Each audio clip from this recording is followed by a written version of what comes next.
يا أيها الذين آمنوا صلوا عليه وسلموا تسليما. بسم الله الرحمن الرحيم. عن جابر بن عبد الله الأنصاري عن فاطمة الزهراء عليه السلام بنت رسول الله قال سمعت فاطمة أنها قالت دخل علي أبي رسول الله في بعض الأيام فقال السلام عليك يا فاطمة فقلت عليك السلام. قال إني أجد في بدني زوفا فقلت له أعيذك بالله يا أبتاه من الزوف. فقال يا فاطمة أيديني بالكساء اليماني فغطيني به فأتيته بالكساء اليماني فغطيته به وسرت أنظر إليه وإذا وجهه يتلألأ كأنه البدر في ليلة تمامه وكماله فما كانت إلا ساعة وإذا بولدي الحسن عليه السلام قد أقبل وقال السلام عليك يا أماه فقلت وعليك السلام يا قرة عيني وثمرة فؤادي. فقال يا أماه إني أشم عندك رائحة طيبة كأنها رائحة جد رسول الله صلى الله عليه وآله وسلم. فقلت نعم إن جدك تحت الكساء. فأقبل الحسن نحو الكساء وقال السلام عليك يا جداه يا رسول الله أتأذن لي أن أدخل معك تحت الكساء؟ قال وعليك السلام يا ولدي يا صاحب حوزك قد أذنت لك. فدخل معه تحت الكساء الصلوات.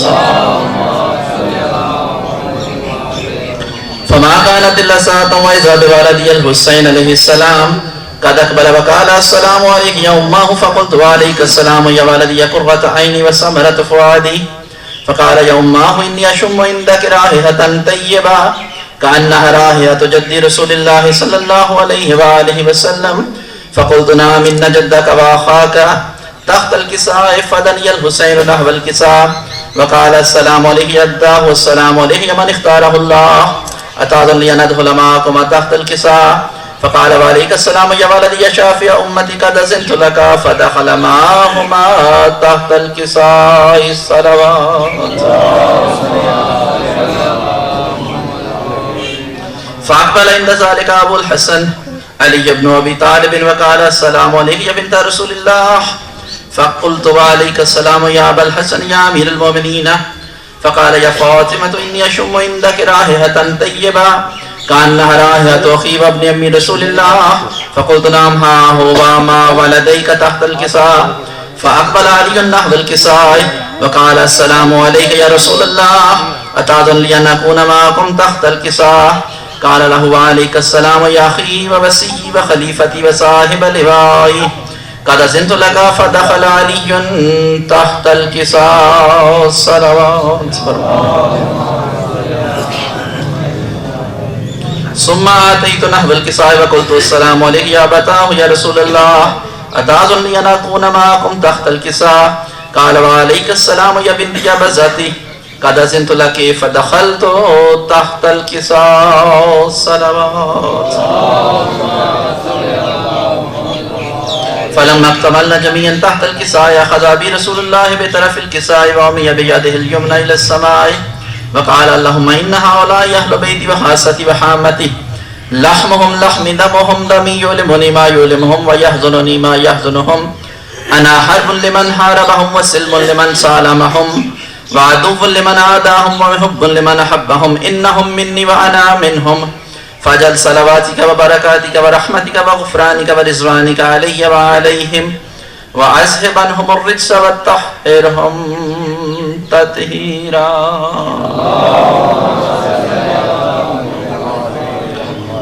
فقال عز وجل يا ملائكتي يا سكان السماوات إني ما خلقت السماء مبنية ولا أرضا مدهية ولا قمرا منيرا ولا شمسا مزية ولا فلكا يدور ولا بحرا يجري ولا فلكا يسري إلا في محبة هؤلاء الخمسة الذين هم تحت الكساء.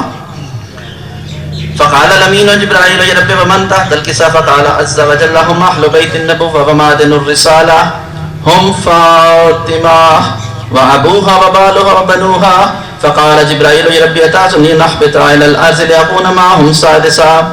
فقال الله نعم قد أذنت لك. فهبط الأمين جبرائيل وقال السلام عليك يا رسول الله العلي الأعلى يقرأك السلام ويخصك بالتحية والإكرام ويقول لك وعزتي وجلالي إني ما خلقت السماء مبنية ولا أرضا مدهية ولا قمرا منيرا ولا شمس مزية ولا فلك يدور ولا بحر يجري ولا فلك يسري إلا لأجلكم ومحبتكم وقد أذن لي أن أدخل معكم فهل تأذن لي يا رسول الله؟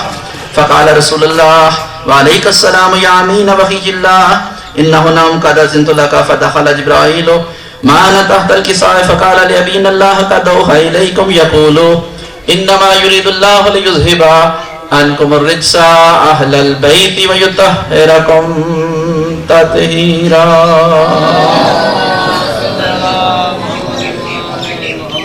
فقال علي لأبي يا رسول الله أخبرني وعلى جلوسنا هذا تحت الكساء من الفضل عند الله. فقال النبي صلى الله عليه وآله والذي بعثني بالحق نبيا واصطفاني بالرسالة نجيا ما ذكر خبرنا هذا في محفل من محافل أهل الأرض وفيه جمع من شيعتنا ومحبينا إلا ونزلت عليهم الرحمة وحفت بهم الملائكة واستغفرت لهم إلى أن يتفرقوا. فقال علي عليه السلام إذن والله فزنا وفاز شيعتنا ورب الكعبة.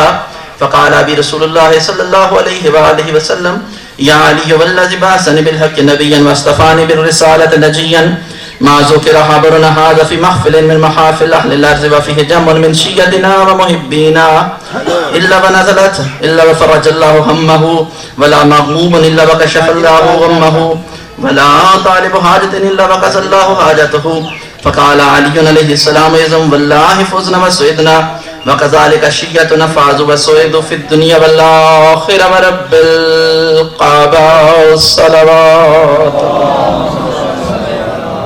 التماس دعاء اللهم صل على محمد وآل محمد اللهم صل على محمد وآل محمد اللهم صل على محمد وآل محمد بحق محمد وآل محمد عليهم الصلاة والسلام.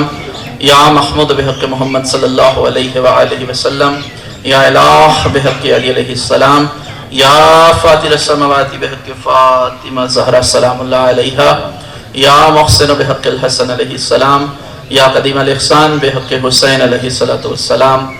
خدا بندہ محمد و آل محمد کی عزت و عظمت کا واسطہ انبیاء شہداء چہاردہ معصومین ائمہ طاہرین نبیین صدیقین صلحاء کا واسطہ خدا بندہ بانیان مجلس کی جانب سے بچھائی گئی یہ صف عزا اپنی پاک بارگاہ عالیہ میں قبول و منظور فرما. کریم اللہ محمد و آل محمد کی عزت و عظمت کا واسطہ جتنے برادران نے آج کی اس پاک عزا کی صف میں حصہ لیا ہے کسی بھی حوالے سے تعاون فرمایا ہے خدا بندہ ان کی توفیقات خیر میں اضافہ فرما. ان کو رزق حلال رزق وسیع نصیب فرما. ان کے گھروں پہ اپنی رحمتوں کا نزول فرما. اپنا خصوصی فضل و کرم فرما. اپنی خصوصی برکتیں نازل فرما. یہ ماتمداران یہ عزاداران جو یہاں موجود ہیں ان کے دلوں میں جو بھی نیک شرعی حاجت ہو نیک دعا ہو نیک تمنا ہو نیک حاجت ہو خدا بندہ اسے اپنی پاک بارگاہ عالیہ میں شرف قبولیت عطا فرما. کریم اللہ محمد و آل محمد کی عزت و عظمت کا واسطہ جہاں جہاں مومنین آباد ہیں ان کی جو جو پریشانیاں ہیں خدا بندہ ان کو ختم فرما. تمام مومنین و مومنات کی مشکلات کو حل فرما. بیمار مومنین و مومنات کو شفائے کاملہ عاجلہ نصیب فرما. خصوصاً ہمارے برادر نجف عباس بیمار ہیں خدا بندہ انہیں صحت کلی عطا فرما. کریم اللہ محمد و آل محمد کی عزت و عظمت کا واسطہ پریشان حال مومنین و مومنات کی پریشانیاں دور فرما. مقروض مومنین و مومنات کو قرضہ ادا کرنے کی توفیق عطا فرما. بے اولاد مومنین و مومنات کو اولاد نرینہ عطا فرما. جن افراد کو اولاد عطا کی ہے ان کی اولاد کو نیک بنا. ہم سب کا انجام بخیر فرما. ہم سب کو مرنے سے پہلے توبہ کی توفیق عطا فرما. سیرت محمد و آل محمد پہ عمل پیرا ہونے کی توفیق عطا فرما. دامن چہاردہ معصومین سے متمسک ہونے کی توفیق عطا فرما. کریم اللہ محمد و آل محمد کی عزت کا واسطہ پھر التماس ہے کہ بانیان مجلس کی یہ صف عزا اپنی پاک بارگاہ عالیہ میں قبول و منظور فرما اور ائمہ معصومین کو اس مجلس کے ذریعے شاد و خوشنود فرما. ربنا آتنا فی الدنیا حسنۃ وفی الآخرۃ حسنۃ وقنا عذاب النار وقنا عذاب القبر وقنا عذاب الحشر وقنا عذاب المیزان. صلی اللہ تعالی علی خیر خلقہ محمد وآہل بیتہ الطیبین الطاہرین المعصومین. رب صلی علی محمد وآل محمد وعجل فرج آل محمد. مل کے ایک دفعہ سارے صلوات پڑھ دو.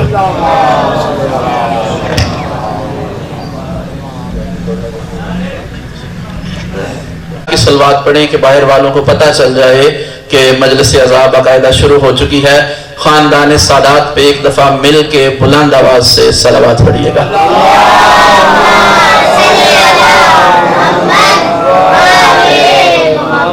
برادران محترم، عزیزان گرامی قدر، میں نے ابھی آپ احباب کے سامنے حدیث قصہ کی تلاوت کی.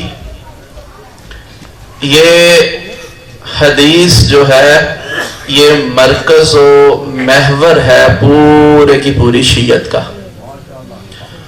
یا سادہ لفظوں میں یوں سمجھ لیجئے کہ پورے کی پوری شیعت، بلکہ یوں کہنا چاہیے کہ پورے کا پورا مذہب، پورے کا پورا دین جو ہے وہ اسی ایک حدیث کے گرد گھومتا ہے. کائنات کا ہر وہ بندہ جو اس حدیث سے رابطہ قائم کر لے، سمجھ لو مسلمان ہے. جو اس حدیث کو نہ سمجھ سکے، میرا خیال ہے کہ اسے کسی اور سے تو گلہ کرنا چاہیے یا نہیں کرنا چاہیے، اپنی ماں سے ضرور کرنا چاہیے. کیونکہ یہ حدیث سمجھاتی ہے کہ دین لینا کہاں سے ہے. یہ حدیث سمجھاتی ہے کہ دین حاصل کرنے کے لیے کس کے دروازے پہ جانا ہے. چونکہ اس حدیث کے اندر، اور کسی عام انسان کی یہ حدیث نہیں ہے، یہ جابر ابن عبداللہ انصاری صحابی ہیں.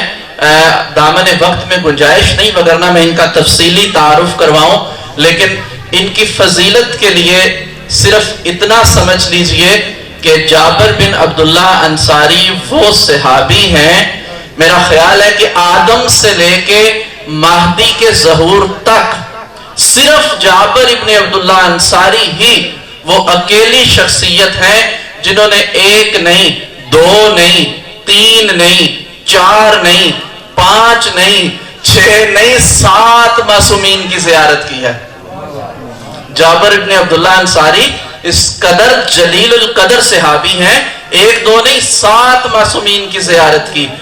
سیدنا مصطفیٰ صلی اللہ علیہ وآلہ وسلم کے صحابی ہیں، پھر مولا کائنات کے صحابی ہیں، پھر امام حسن کے صحابی ہیں، پھر امام حسین کے صحابی ہیں، پھر امام حسین کی شہادت کے بعد امام حسین کی قبر کے مجاور ہیں، پھر امام زین العابدین کے صحابی ہیں، پھر امام محمد باقر کے صحابی ہیں. اور محمد باقر سے ملتے ہوئے کہا تھا کہ تمہارا نانا سلام کہتا ہے. تو یہ جابر ابن عبداللہ انصاری 7 معصومین کی زیارت کر چکے ہیں، 5 امام، 6 سرکار مصطفیٰ اور 7ویں سیدہ کائنات سلام اللہ علیہا. یہ جو حدیث میں نے، ذاکر محترم بھی تشریف لے آئے، یہ جو حدیث میں نے آپ کے سامنے تلاوت کی ہے، یہ حدیث جابر ابن عبداللہ انصاری نے مخدومہ کائنات سے ہی روایت کی ہے. تو صلوات پڑھیے گا ایک دفعہ سارے مل کے. چونکہ ذاکر محترم تشریف لے آئے ہیں تو میں آپ کو زیادہ دیر زحمت نہیں دیتا. یہ حدیث بنیادی طور پہ ہے کیا؟ میں نے کہا کہ یہ دین کا مرکز و محور ہے. اس حدیث سے رابطہ قائم ہو گیا تو انسان انسان ہے. مسلمان تو بڑی دور کی بات ہے، انسان انسان ہے. اس حدیث سے رابطہ قائم نہ ہو تو پھر اسے معرفت کے آئینے میں اپنا چہرہ دیکھنا چاہیے کہ وہ ہے کیا. کیونکہ یہ حدیث بتاتی ہے کہ اگر ہم کھاتے ہیں تو ان کا صدقہ، اگر پہنتے ہیں تو ان کا صدقہ، اگر پیتے ہیں تو ان کا صدقہ، یہ سانسیں ہیں تو ان کا صدقہ، یہ زندگی ہے تو ان کا صدقہ. یہ حدیث ہمیں بتاتی ہے. پروردگار عالم خود اعلان کر رہا ہے کہ میں نہ جن و انسان کو خلق کرتا، نہ زمین و آسمان کو بناتا، نہ کشتی چلتی، نہ سمندر ہوتے، نہ ہوائیں ہوتی، الا فی محبت ہؤلاء الخمسۃ الذین هم تحت الکساء. میں نے یہ سب کچھ بنایا ہے تو ان 5 کے صدقے میں بنایا ہے. اس کا مطلب مولا آپ کو سلامت رکھے. اس کا مطلب یہ ہے کہ ہماری زندگیاں، ہماری ارواح، ہمارے اجساد، یہ سب کا سب ان کی جوتیوں کا صدقہ ہے. اور آج بھی، اب آخری جملہ سن لیجئے چونکہ ذاکر محترم بھی آگے، آج بھی اگر ہم موجود ہیں تو چھٹے آقا کا جملہ ہے. چھٹے آقا ارشاد فرماتے ہیں کہ یہ زمین کبھی حجت خدا سے خالی نہیں ہوتی. تو آج اگر ہم ہیں تو آپ جانتے ہیں جب آج بھی ہم جب خطبہ پڑھتے ہیں تو اس خطبے کا جملہ آج بھی ہم ایسے نہیں ہیں کسی کا صدقہ زندہ ہے. آج بھی یہ زمین اگر اپنی جگہ پہ قائم ہے تو کسی کا صدقہ قائم ہے. وہ کون ہے؟ تعارف کرا دیتا ہوں. الذی ببقائہ بقیت الدنیا، زہرا کے 12ویں بیٹے کی جوتیوں کا صدقہ ہماری زندگی ہے. الذی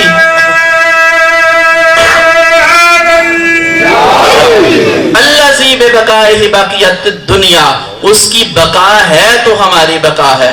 وَبِيُمْنِهِ رُزِقَ الْوَرَىٰ، اس کی جوتیاں اٹھانے والے جوتیوں کے صدقے میں رزق کھاتے ہیں. وَبِيُمْنِهِ رُزِقَ الْوَرَىٰ وَبِوَجُودِهِ ثَبَتَتِ الْأَرْضُ وَالسَّمَاءُ، یہ زمین اور آسمان اگر قائم ہیں تو بطول کے قائم کے صدقے میں قائم ہیں. صلوات پڑھیے گا محمد و آل محمد. لہٰذا ہماری یہ ذمہ داری ہے، چونکہ اللہ رب العزت نے ہم پہ بڑے احسانات کیے. پہلا احسان اس کا یہ کہ اس نے انسان بنایا، پھر اس کا احسان کہ مسلمان بنایا، پھر اس کا احسان کہ اس نے آل محمد کے دروازے کا گداگر بنایا. اور جتنے سید بیٹھے ہو تم پہ تو ایک اور احسان کہ تمہیں بطول کا محرم بنایا. اس قدر احسانات ہیں اس کے. تو جب اس کے احسانات اتنے ہیں تو اس کا سجدہ بھی ویسا ہی ہونا چاہیے، ویسا ہی طویل ہونا چاہیے. چونکہ معصوم ارشاد فرماتے ہیں ہم سب شیعان علی ہیں، تو معصوم ارشاد فرماتے ہیں کہ اگر کسی کو دیکھنا ہو نا کہ وہ شیعہ ہے تو پھر ایسا کیا کرو کہ اسے 3 چیزوں میں دیکھا کرو. سب سے پہلے یہ دیکھا کرو کہ وہ اللہ کی بندگی کتنی کرتا ہے. اگر وہ اللہ کی بندگی کرتا ہے، اگر اس کی جبین یہاں آ کے کہتی ہے کہ یا اللہ تیرا لاکھ لاکھ شکر ہے تو نے مجھے علی کا شیعہ پیدا کیا، اگر اس کا ماتھا زمین پہ لگ کے یہ کہتا ہے کہ خدا بندہ میں تیرا کروڑ ہاتھ سجدہ بھی کروں تو ناکافی ہے کہ تو نے مجھے اس ماں کی گود میں بھیجا جس نے الڑ بلڑ کی بجائے یا علی سکھایا ہے. یہ سب سے پہلے شیعہ کی پہچان یہ ہوتی ہے کہ وہ جس نے آل محمد کے دروازے پہ بھیجا اس کا شکریہ ادا کرتا ہے. اور دوسری آل محمد کے چاہنے والے کی جو پہچان ہے وہ یہ ہے معصوم کی فرمان کی نظر میں کہ وہ اپنے برادران ایمانی کا خیال کرتا ہے. یاد رکھیے گا، اگر کوئی شیعہ کسی دوسرے شیعہ کو دیکھے اور اس کے چہرے پہ مسکراہٹ آ جائے تو سمجھ لو شیعہ ہے. اگر وہ کسی مومن کو دیکھے، کسی کی زبان سے دور سے ہی سن لے نا یا علی مدد، دور سے سن لے تو اس کے جگر میں یہ آواز پیدا ہو جائے کہ یہ میرا ہے، اس کے ذہن میں یہ بات آ جائے کہ یہ میرا ہے تو سمجھ لو وہ شیعہ ہے. لیکن اگر کوئی یا علی کا لفظ سن کے اس کا چہرہ بگڑ جائے تو پھر پاک نبی فرماتے ہیں یا علی لا یحبک الا مومن ولا یبغضک الا منافق، علی تجھ سے بغض رکھنے والا تو منافق ہوتا ہے. تو یہ دوسری پہچان ہے. جب بھی مومن کسی مومن کو دیکھے گا، جب بھی شیعہ کسی دوسرے شیعہ کو دیکھے گا تو اس کے چہرے پہ ایک خوشی آئے گی، ایک مسرت آئے گی، وہ برادران ایمانی کا خیال رکھنے والا ہوگا. اور تیسری جو اس کی پہچان ہوگی وہ پہچان یہ ہوگی کہ وہ غم حسین میں رونے والا ہوگا. اور غم حسین میں رونے کا ایک آخری فرمان سنیے اور میں آپ سے اجازت چاہتا ہوں. امام صادق آل پیغمبر ارشاد فرماتے ہیں کہ اگر کوئی شخص ہمارے امر کو زندہ رکھتے ہوئے، یہ بات یاد رکھیے گا، پہلے امر کو زندہ رکھنا بڑا ضروری ہے. ہمارے امر کو زندہ، امر سے مراد یہ ہے کہ وہ نماز، روزے، حج، زکوٰۃ کا پابند ہو. اگر کوئی شخص ہمارے امر کو زندہ رکھتے ہوئے میرے دادا کے غم میں روئے، یا اگر رو نہیں سکتا تو رونے والی شکل ہی بنا لے. شکل بنانے سے مراد یہ ہے لباس سیاہ ہو، سر پہ خاک ہو، وہ شکل ہی بنا لے. یا اگر میرے دادا کے غم میں نہیں رو سکتا تو دادی کے حق چھینے جانے پہ روئے. اگر اس پہ بھی نہیں رو سکتا تو ہمارے شیعوں پہ جو مصیبت آئی اس پہ ہی رو لے. اور اس کی آنکھ سے ایک مکھی کے پر کے برابر آنسو نکل آئے تو میں صادق آل پیغمبر اس کی جنت کا ضامن ہوں. مالک دو جہان محمد و آل محمد کے صدقے میں ہمیں حقیقی معنوں میں ملت جعفریہ کا فرد بننے کی توفیق عطا فرمائے اور اس ملت کے تحفظ کی توفیق عطا فرمائے. وما علینا الا البلاغ المبین. والسلام علیکم ورحمۃ اللہ. صلوات پڑھ دیجیے.